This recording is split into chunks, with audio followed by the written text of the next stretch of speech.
Hello everybody, it's Larry and welcome to 2 Minute Tips. Let's get going. So today's tip, what we're going to talk about is how to share your tree with somebody from the point that they care. So what we're going to do is we're going to open up my tree and see this. So what you often have is somebody, they connect to your tree at a certain point and they only care about that portion of your tree.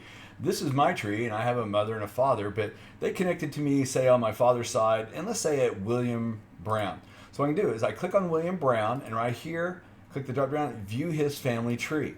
And by doing that, it brings up the family tree from William Brown. Okay? So what I do at that point is I come up here, I can highlight the URL and copy it and then paste that into an email. And then the person can see the tree from this particular point. Now, if it's somebody that maybe I have, their line on down to them, I might actually go on down to somebody on that person and I'm going to say unknown Brown for right here. And then I can expand out the tree like this and show them this information, or they can see that. But mostly I usually go from the intersecting point and I just click on that person, do view his or her family tree, and it brings up that information that I can quickly and easily share. And then they can click down or they can go farther out if that's what they choose to do. All right? Well, there you have it. That's today's 2 Minute Tip.